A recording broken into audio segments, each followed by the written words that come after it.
I am unashamed. What about you? There was a guy, and From Indiana or something. he was a Frenchman from South Carolina. Oh, He's a Frenchman. I was close. He's only been in the country 4 years, he said. But look, so he finds my checkbook, and I'm about to have to cancel all these checks, and it's just a pain in the butt, it costs money. And he sends Lisa a note. He found, I guess our names are on the check. So yeah, you told us this. Okay, so here's the rest of the story. So he gets back to South Carolina, and yesterday my checkbook shows up in the mail. Oh, I thought you'd already gotten it back. No, I hadn't gotten it back. Because he was traveling across the country, for a long my trip. My take was, I'll believe it when I see it. Well, it happened. I saw it. So look, he sent this really nice note, and so I was just texting him because he gave his name and his phone number, but he didn't get his address, which I wanted to send him something, but he didn't want anything. He said, I don't want anything for doing this, but I was going to send him something anyway, a gift or something, gift card. But he just said, we hope the checkbook finds you well. We wish you a happy new year. But I thought, now that's what people are to do. He should have written something in French. That would have been more. Well, his name is Jean something, so I don't want to give his name. But he did send his number, so I at least could send him a text and say, man, I appreciate it. And if you ever need a duck call, if you ever get into duck hunting, I might could help you out. But I just thought that's a kindness. That is. This being lost, this guy, and he didn't want anything. He was just like, no, I'll send it back to you. But you think about how we talk about thieving all the time and how people are. I'm surprised people are still writing checks. Well, I'm old school, Jay. I don't. We quit doing that. We don't do. Oh, most people don't. Like you talk about giving at church and stuff. Nobody gives a check anymore.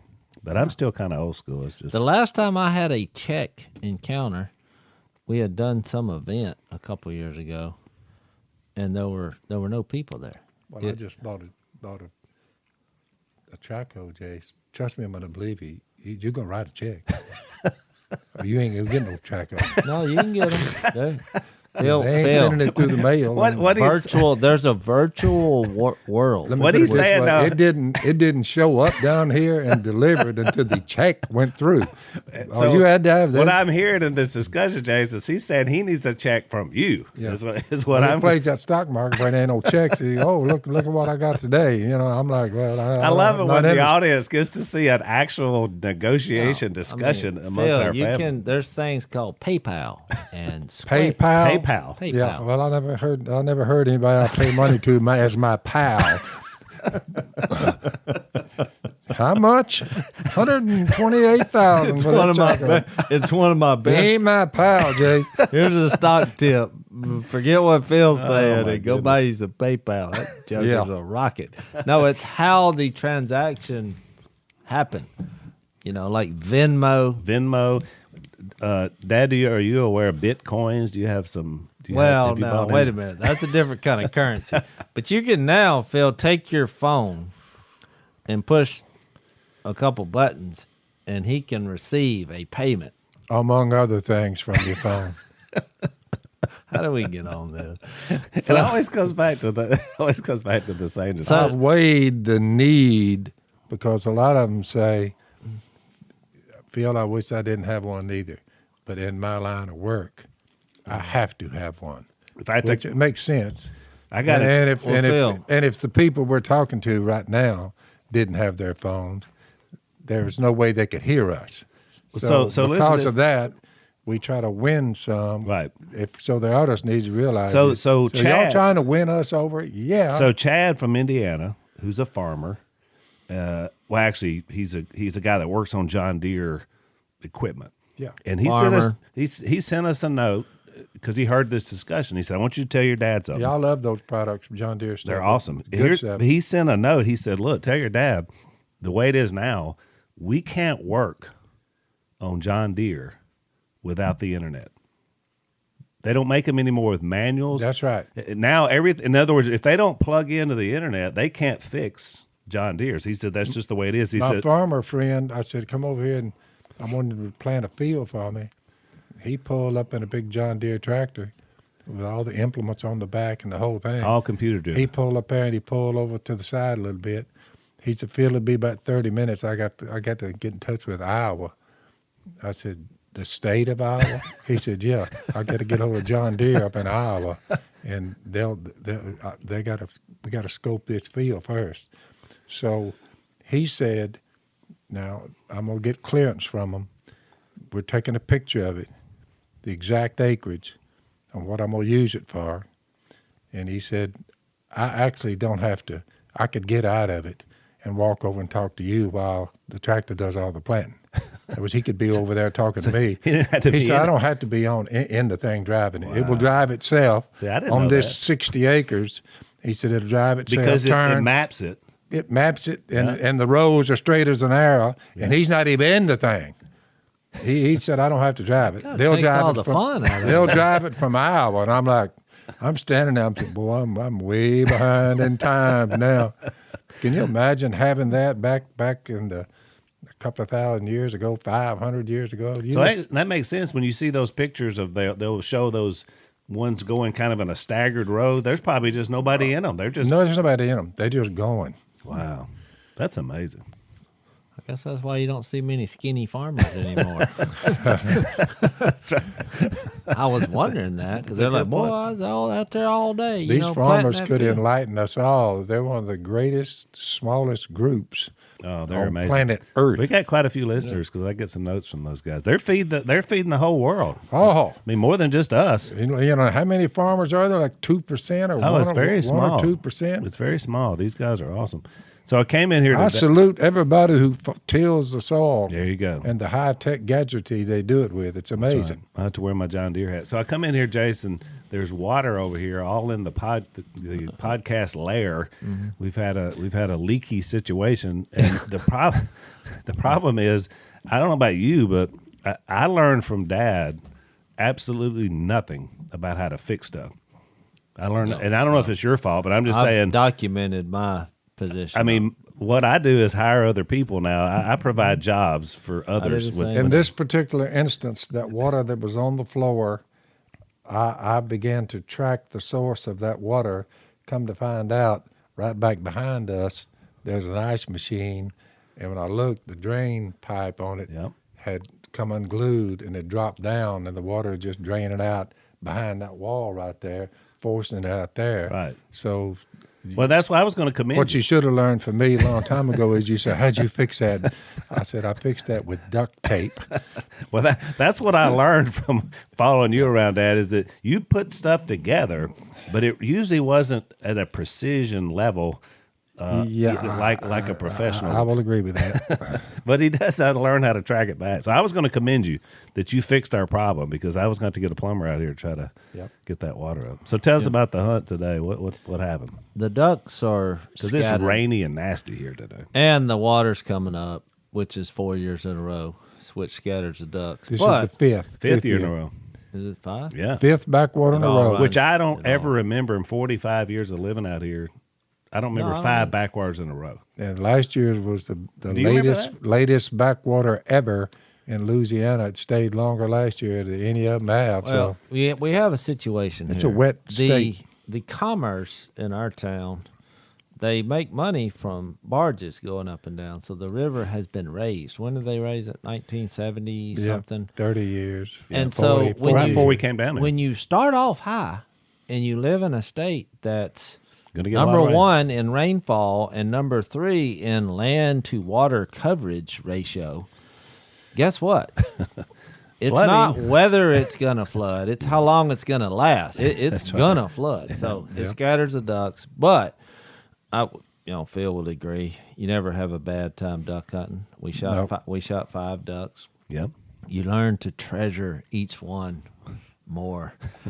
But we were talking today about, the conversations that you have. We had a preacher from, where's he from? He's from Atlanta. He's from Atlanta. He's Turner. been here a couple of days. I'm not sure where he even came from. I just looked up and he was here. He's a friend of mine. I think Jay invited And him. Jay, right, But yeah. Jay hadn't been here. He's a good dude. Yeah, yeah, he's he a great is. dude. And Good, good, solid brother. so Yeah. I hit him where it hurt because we have spiritual conversations in the blind, which is useful. We literally have had a duck blind podcast amongst ourselves for about 3 days. We should have been recording all that. We could have used that. That was pretty good stuff. But I said, I hit him where it hurt. I said, Did you say something about skinny jeans? That's where I use it. I didn't know how he dressed because in the duck blind situation, he looked Because everybody has fine. camo. Right. and he had a little starter beard. It had been manicured, so there was some premeditation He's there. bald-headed with a lot of tattoos. You know he's bald-headed because probably had a hat on. Didn't notice. No hair. And so I said, now look, I've got a question. I said, are you one of these preachers that wears...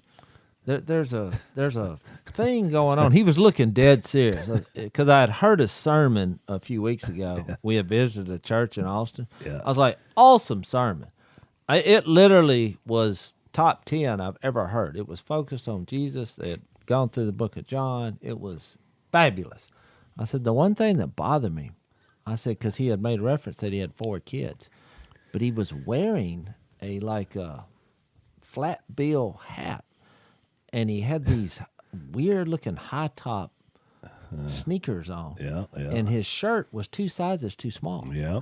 And I thought... And the jeans were tight. What are we doing here? But, Jace, you're forgetting up front before you rip on him. Yeah. He's a city dweller, son. That's true. City dweller.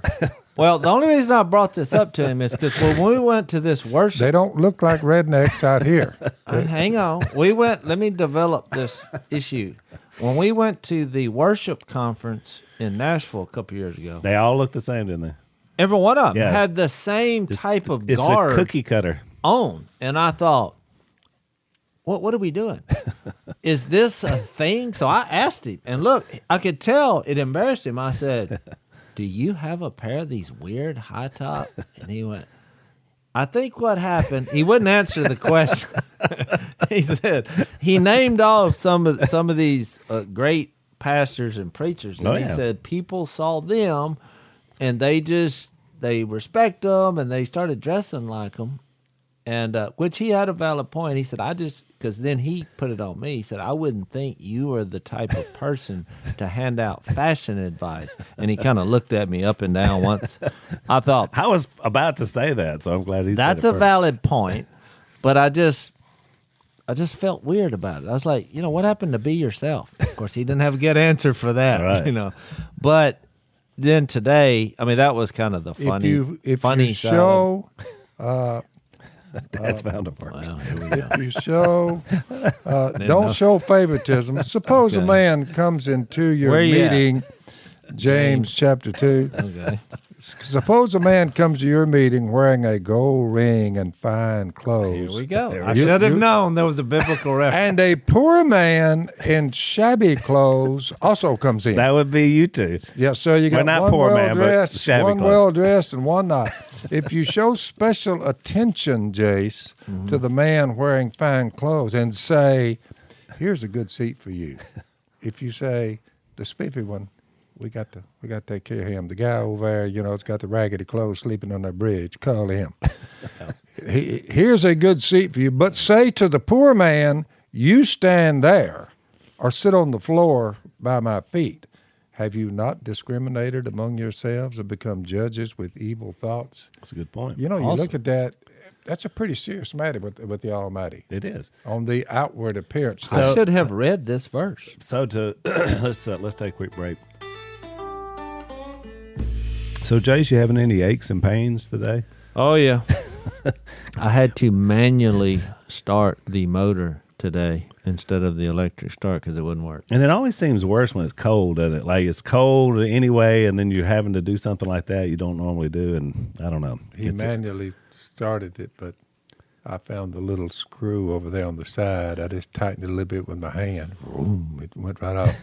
4 hours Dad, later. You're fixing stuff all day today. Yeah, that would have been good information before I was just Before yanking. daylight. Just Well, so Jace, we're going to have to get you to some Omega XL, which is what Dad and I take for our aches and pains, because basically it comes from inflammation. And they've done 35 years of research to figure this out. It's really amazing because they found a property in a mussel from New Zealand. I mean, it's grown. I literally have zero aches and pains. I do too. It's incredible. It's really amazing. It's helped me a lot. None. And I'm 70, almost 75. We're years fixing to old. get Mom on them, so we'll see how she's going to do. Give So her a 5-gallon bucket of them. it's a 5-gallon bucket coming. So if you want to take care of this inflammation, here's what you do. Go to omegaxl.com/Phil. You're going to buy a bottle, and they're going to send you a second bottle free, which is really great. omegaxl.com/Phil, or you can give them a call, 800-844-4888. That's 800-844-4888. So to Jace's point, he did in practicality by poking fun what you just said in that text, because he was poking fun of the people that were dressed this cookie cutter. And I was really kidding. Right. But it did. I was curious. I noticed the exact same thing because I travel a lot and speak. It's not a good trend. When I would go up there, what Jace is talking about it was that everybody looked the same. It was really weird. That's the way I felt. I thought, is this a thing now? And should I buy some high tops if I'm going to come here? That's what I was thinking. Jace, don't break out in high tops. No, I trust me. I call them elfin boots because the ones I saw had some little boots that made them look like an elf. Because it kind of came to a point, like they could kill a cockroach in a corner, one of them kind of deals. And I saw that, and everybody looked the same. They had these weird little round hats on. Some of them did. And I don't get it. These are the singers. I walked into the green room, and all the people are there, and the pastor's there, and he's young, and he looks they all look the same. He's got the tight jeans. I said, well, I didn't get the memo. And everybody just stopped, because I said it like loud. And everybody looked at me and said, I didn't know there was uniforms to be here. I didn't get, and then they all started laughing. But I did exactly what you do. I've never seen another human being wear this type of. It's because it's city. Dad's right about that. It's cities.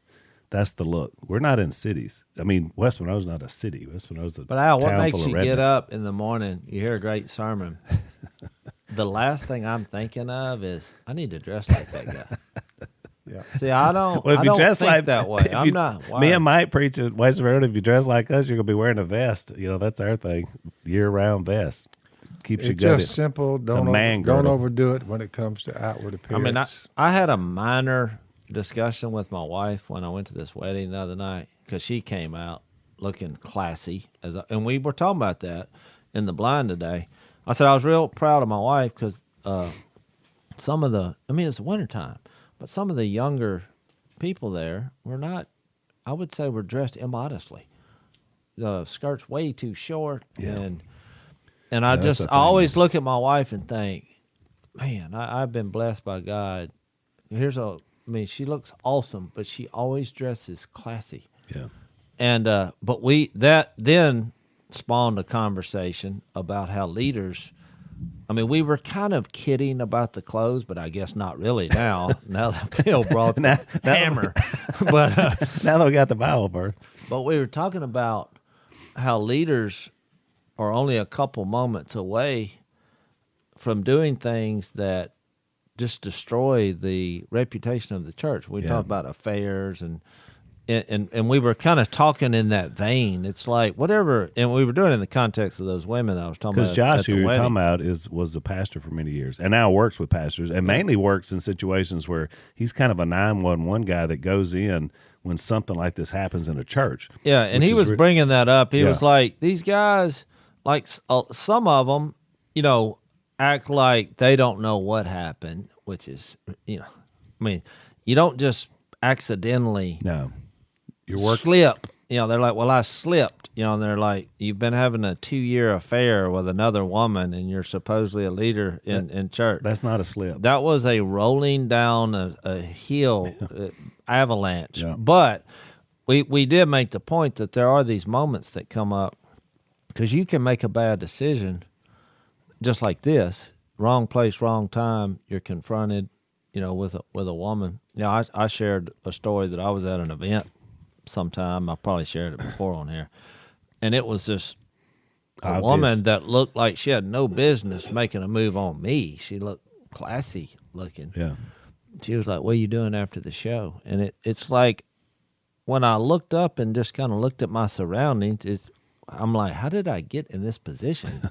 Everybody was just away, and maybe she saw that opportunity. And moved in. And I was just like a deer in the headlights.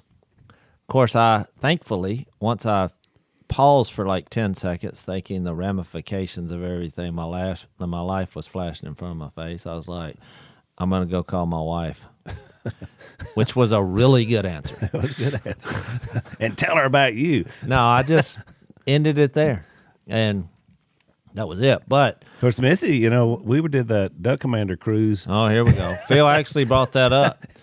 She's still a little upset about that one. Some woman comes plop down on Jace's lap to take a picture. Well, and her mom and Phil's. Oh, really? Yeah. Oh, yeah. I didn't remember Dad being a part. But I remember I remember my verbiage. Easy now. I was like, did you start talking loud?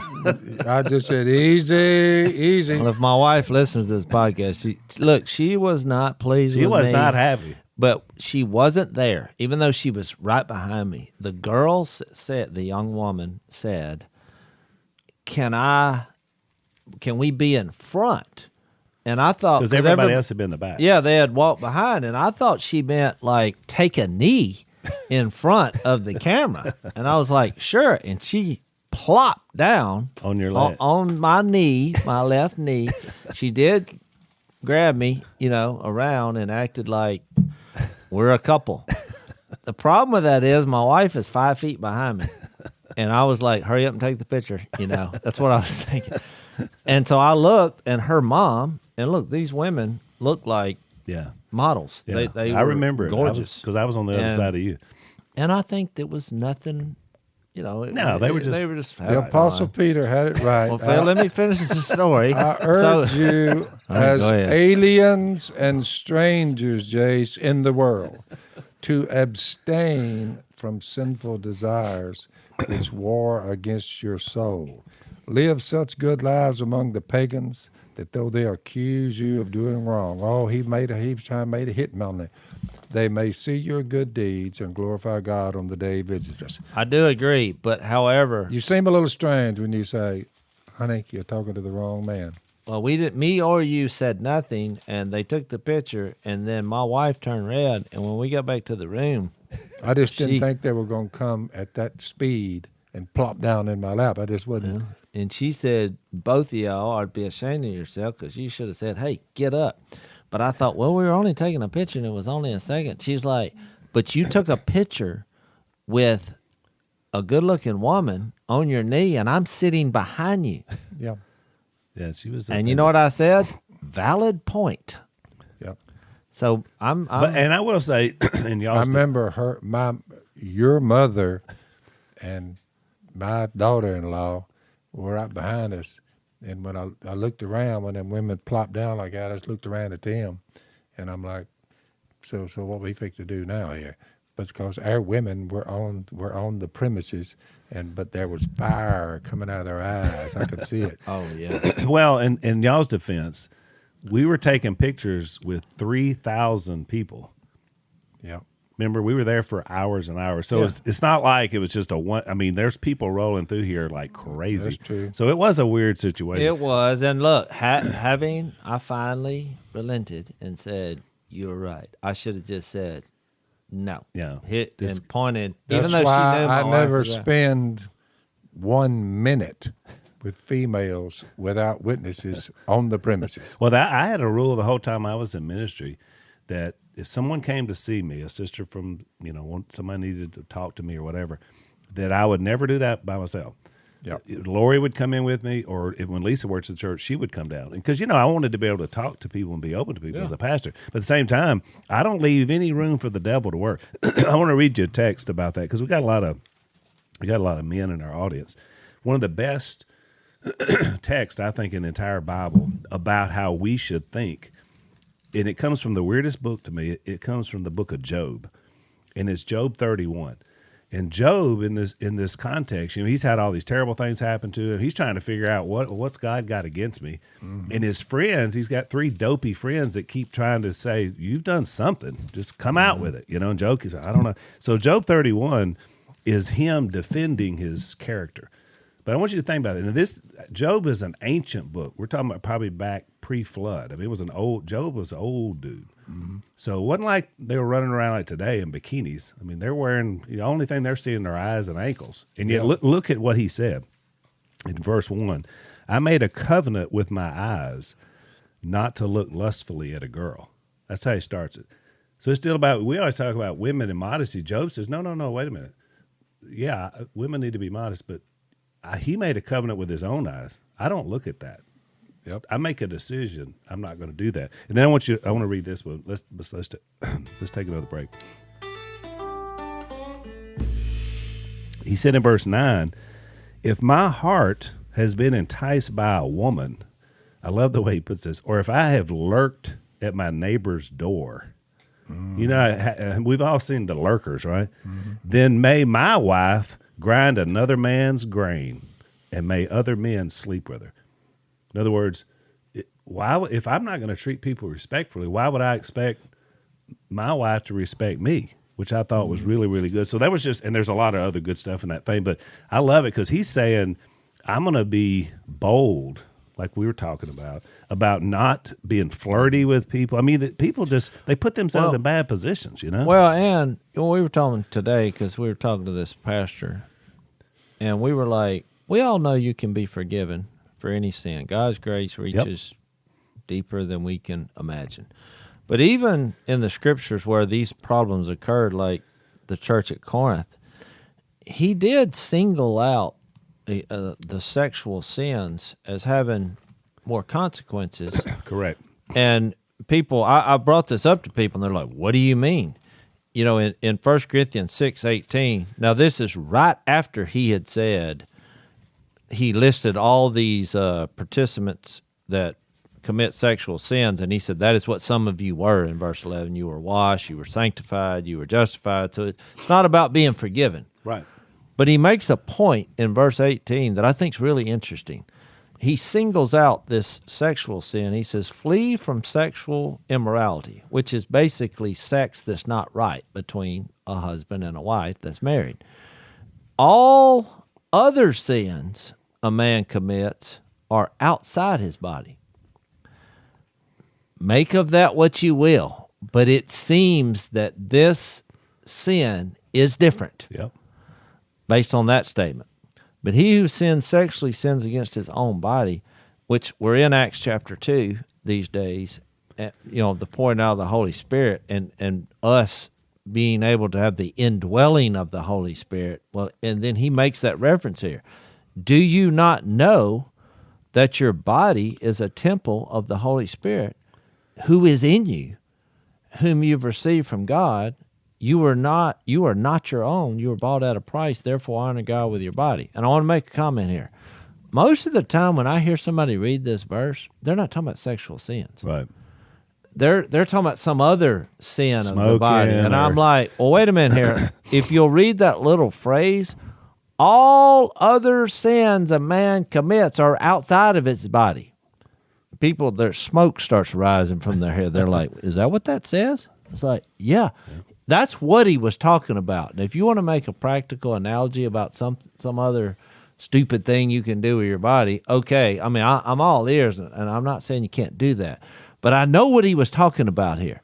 And that's why we were talking about today. Doesn't mean you can't be forgiven, but you probably shouldn't be in church leadership. I agree. Because the very marriage mirrors, back to Ephesians 5, us being married to Christ. You know, and he had said that before. The body is meant, this is in 13, not for sexual immorality, but for the Lord, and the Lord for the body. So it's like you're married to him first. Then when you step out of that realm and commit this act with somebody else, now you've done two things.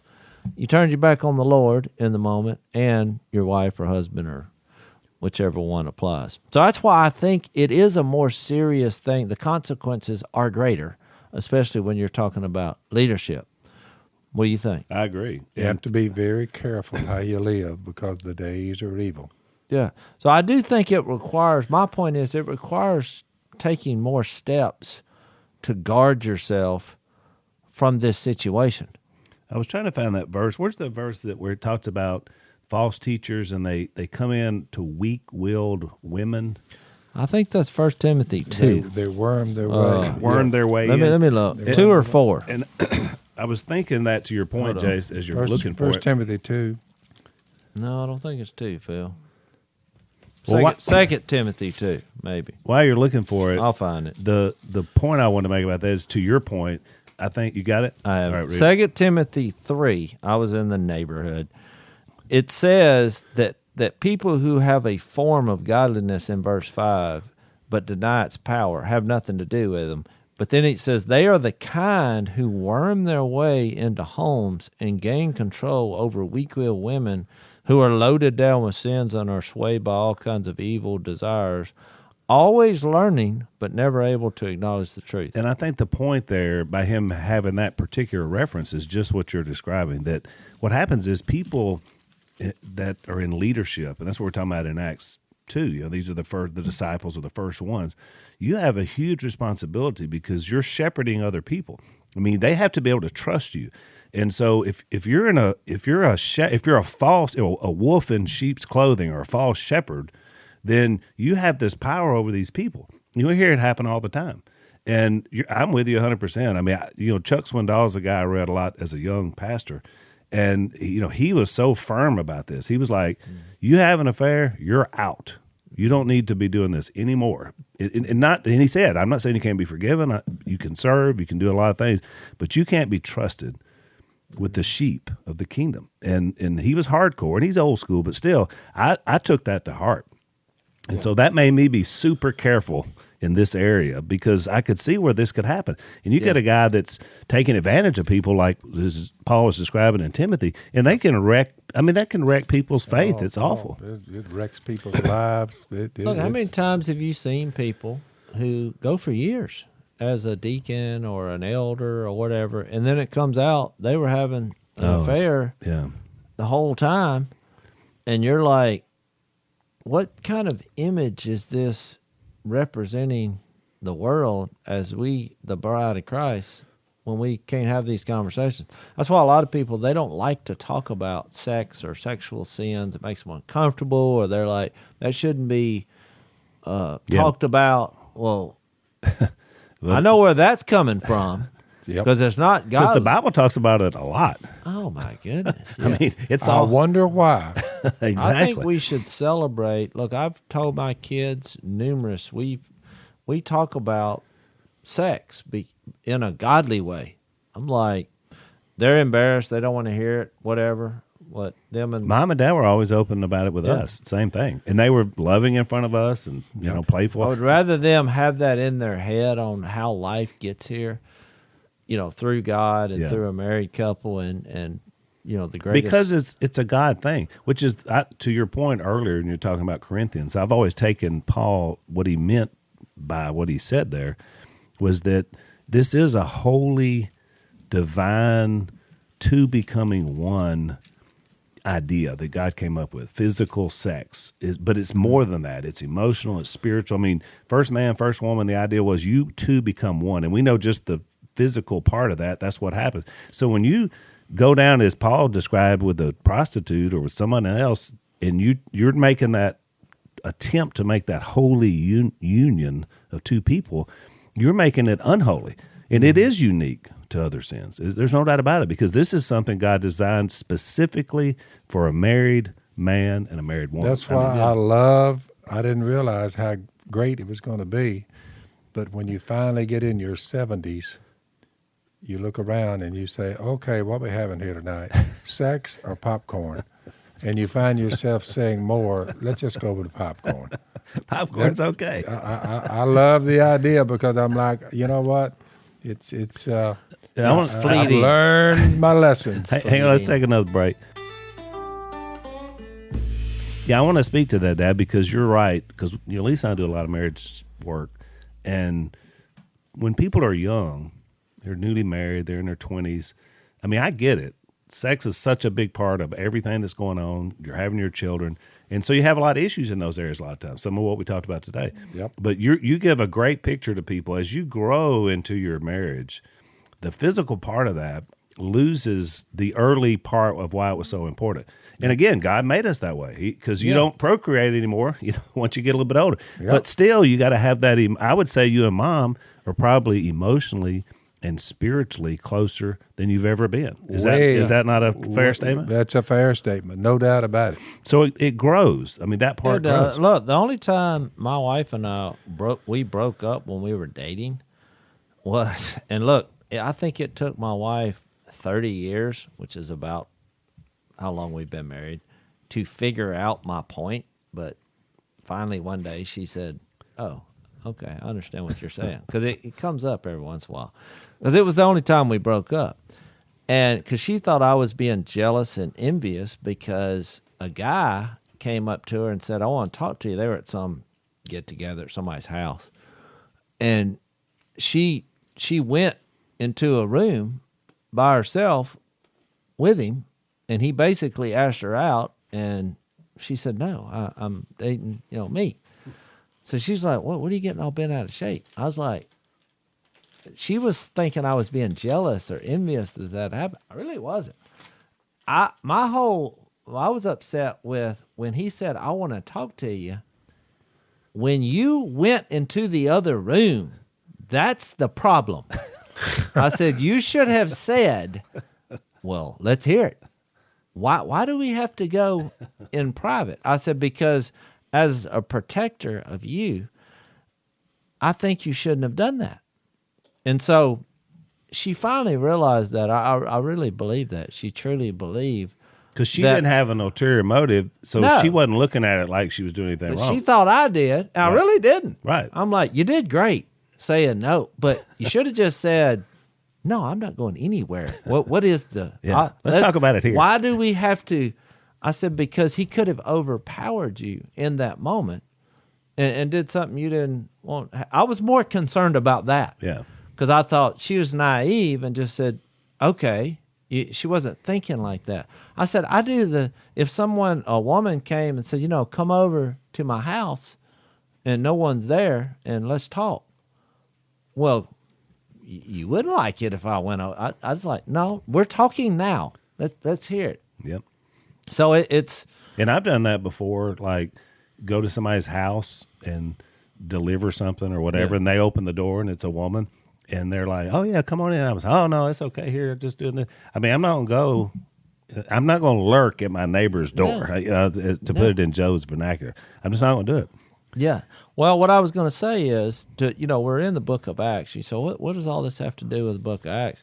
When Peter gets up and shares Jesus in Acts 2, which is where we're lingering, and the people respond, and everything's exciting, and they get forgiveness of sins, and they get the Holy Spirit, and the Lord adds to their number being saved. And then the next paragraph is awesome. It's like this kind of earthly dwelling that even the far left, what they're trying to attain. It's like everyone devoted themselves to the fellowship, the breaking of bread, and the prayer. They've all come under one umbrella under Jesus. They're filled with all the believers were together and had everything in common. They sold their possessions and goods. They gave to anyone as he had need. And every day they continued to meet together. A movement has started. They broke bread in their homes and ate together, glad, sincere hearts, praising God, enjoying the favor, and the Lord kept adding to their number. But then when you just flip to the next book, in Corinthians, you're like, what happened? What? Because what happened was, it was exciting. We have a movement, but then the daily grind of life, somebody went over, probably with good motives, and we had a situation here where Somebody there messed was up. a young lady friend. Yep. And so then you get this letter to the Corinthians of trying to explain that, hey, you got the Holy Spirit. Remember all that back there in Acts 2? Remember how it used to be? Yeah, I mean, and so that's my point, is that when you're reading this narrative, people are like, okay, yeah, I agree with this, but they disassociate it just like they did in this becoming a real movement. To us, this just becomes, okay, our birthplace for the church or just a story. And then we walk right out. And the Holy Spirit actually being a thing inside of us and moving gets forgotten in these little moments that happen in day-to-day life. And the next thing you know, the whole thing's gone up in smoke. Yeah. Yep. Well, I think to your point, you mentioned about the far left. Because I've seen this particular text references, well, the Bible is for socialism and communism, and they'll read this verse. Right. That was exactly what I should have clarified. And I'm always like, or maybe some sort of liberal theologian, and I'm just like, no, but you missed the whole thing. if God's not in charge of the movement, if Jesus isn't at the core of the movement, you don't even get started on the right page. And what was interesting was we had a literal classic Petri dish example this past summer, the summer of Chaz. Remember, there's a 6 blocks in the middle of Seattle. They said, we're going to be in an autonomous zone, and this is the way we're going to live. We don't need the police. We don't need anything else. And so they closed. They had their borders. They did need a wall. Good, and we don't need God. Don't need God. We're just going to do this for each other. We're going to show what harmony looks like. And, of course, it took about, a few weeks to turn into a drug-soaked murder scene. People are getting shot. They're getting killed. I mean, the idea to do this without God will not work. Well, because all his principles are good. Right. Now, people, they'll argue that. And they're like, well, look at these churches. Look at these hypocrites. What about that leader that, had sex with this, whatever? That still doesn't change the fact that Jesus is holy. And he's there's no unrighteousness there. That's the only way this works. Let's take one last break. And to your point, the reason this has worked in the first century and is still around 2,000 years later is because we learned from Paul and all these other writers that human beings are going to mess up, which again is how Jesus trains us to forgive one another, to love one another, to come out of sinful situations, to confront somebody like Paul did. So again, you don't see that in a situation without quick God. to forgive. Quick to forgive. You don't have forgiveness. I think the struggle comes, though, with people is that we're all flawed. We will all continue to be flawed. And so every time we share Jesus, or even if we're all together in this way under one bond, which is Jesus our Lord and the Spirit indwelling us, that's always going to be an attack because we are flawed. Now, we're sitting here saying, well, if you're going to be one of the leaders, there's just some things that you're not going to be able to do and be a leader. Right. Not that you can't confess your sins, become a servant once again, and do all the things that you need to do to show God and his people that you love him. And I mean, we can go through all that. But I'm saying that's what they use against Christianity at its core is that, but you're still flawed. So how dare you go out there and tell me you how to live? Don't judge me. Or, don't judge. Like, well, I'm just sharing Jesus with you. Right. And y'all can, he's really good about changing your behavior and your mindset and how you are open about your mistakes. And so I think that is kind of the grind why the world tends to attack. Because here you look at this setting, because they had sin too, even with God in their life, and it got worse as we see in Corinthians. And to your point, a political movement can never provide that. That's right. It just can't, and it's been tried. I mean, Dad was talking about it on the last podcast. There's been, there's been power after power that have tried to do it by rule, but you can't. And a good example, I was talking about the thing happened in Seattle. There were about 2 or 3 other cities that people saw this and they thought, well, we're going to try that in Asheville, North Carolina, or Nashville, Tennessee. So they started putting up their stuff. And the mayors and governors in those days moved in and said, oh, no. We're not going to do that. And they ended it quickly, which I thought about that. It depends on your leadership. That mayor of Seattle, she sat right there and watched that whole thing go down. And then people got killed. I was like, you can't do that. What are you doing? Can you not look at this situation and see people are fixing to get hurt? Yeah, well, one of the things when you get to the leadership, too, it's worthy of note that when you get into the elders, I directed you, the Apostle Paul said in Titus 1, about verse 6, an elder must be blameless. You say, who do we run up on? And it's hard to blame him with something. The husband of but one wife, if he's had a lot of them, what's he doing talking about the divorced people and trying to help them? A man whose children believe, you're like, whew. So if any of his children go rogue, he's out. Not open to the That's charge. Not funny, but yeah, no, it sounded whoever the elder is, He's not open to the charge of being wild and disobedient. Since he's entrusted with God's work, he must be blameless again, not overbearing, not quick-tempered, not given too much wine, not violent, not pursuing dishonest gain. He must be hospitable. He must be one who loves what is good, who is self-controlled, upright, holy, and disciplined.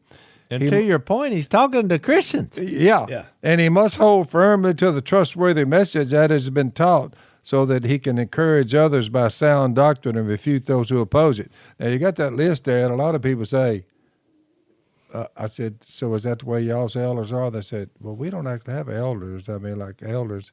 You're like, why? And they said, well, because I don't think we have anybody like that. we can't find some guys who are like this. But you know what? It's not funny because it is tough. It is tough. Look, we all got baggage, and that's why I said it's not about being forgiving. It's not about pulling your bootstraps up and turning your life into a way to share Jesus. That can happen, but the way we're set up with a church headquarters on every street corner, which ultimately it should be in heaven, and you have leaders that you're trying to portray. Well, he addresses that. He's like, look, He does. You need to get in these guys' lives, and I'd say guys, couples, because Yeah. I view it more from a It is. it's one the two when a married man and a woman they become one. So it's like, what are the qualifications of the elders? Well, they're a couple. It should be for both. So, Yep. I mean, trust me, if their wife has gone off the reservation of whatever He's mischief, not going to be able to lead anyway. it's not going to work. Right. Won't work. This is not going to work. I wanted to read this because I know We we're don't. I running think out of time. in modern day Christianity, this when you see leadership that, and a long line of them in certain denominations, and there is gross sexual immorality. We're talking homosexual behavior. People living together. Everyone knows the ones I'm referring to, and you say, and it's on a gigantic scale. Oh, yeah. I mean, a lot of. Well, Well, these qualifications here are not just written down there so that people would look at them, but you be forgiven. We'll handle it. We'll work it out. Look what it's done in our culture, Dad. It's harmed the message of Christ from going out because people look at that and they're disgusted by it. And Well, the just what ungodly Jason say said. there's no one good. Oh, I of mean, course, because you got whole groups of people that are embracing things that the Bible clearly says don't. Well, that's do. why you got to take it seriously. And we are not the judge. There's No. only one, God. That's right. But we're trying to represent Him in a holy way, and not in a rule-oriented system, but based on who God is, and the example Jesus set. We're trying to take serious, doing what's right, Right. and not doing what's wrong. But I think as members of or disciples of Jesus, we need to focus on doing what's right. It's like you see even in the political. Not to be saved, but to show others how the saved operate. Right. You remember the passage in Ephesians where it said, "Don't steal." He's removed our sins. His grace has saved us. But now you say, what's next? Well, But you remember the point where he said, "Don't steal," so that you can work, so that you can share. Yeah. Well, we want to be people who share what we have, but some people have a stealing problem. They're way away from sharing anything Because they're trying to take. So you're looking from a leadership. A guy's got a problem with stealing, probably not ready to be put in a leadership role. It's one thing not to share, is my point, but to make this from a political angle too. I mean, we just had the inauguration. We got a new president, and I'm still hearing as far as their agenda, what they're against, which is the former president. I'm like, you're in. You won. That what? But it still seems to me, and I'm making this as an illustration to Christianity. You can't go around as policemen trying to say what you're against. Mm-hmm. That's not standing for anything. Jesus wants us to be out there representing him in whatever way we can figure out to make him look good. But there is a byproduct of that when it comes to how we live our lives, where we take serious the righteousness and holiness of God. So I wanted to read this last passage. So hold that thought, Jace. I want you to hold this thought until after. And folks, if you want to get a little bit bonus material today, because we're out of time for Unashamed, you can. We've been talking about going to blazetv.com/Phil or /Jace. You get $30 off to come on board with the Blaze TV. And so we're going to do a little bit bonus material for that. I want to get this last thought in. So thanks, Unashamed. Those the rest of you listen in. Thanks for listening to the Unashamed podcast. Help us out by rating us on iTunes. And don't miss an episode by subscribing on YouTube, and be sure to click that little bell to get notified about new episodes. And for even more content that you won't get anywhere else, subscribe to Blaze TV at blazetv.com/unashamed.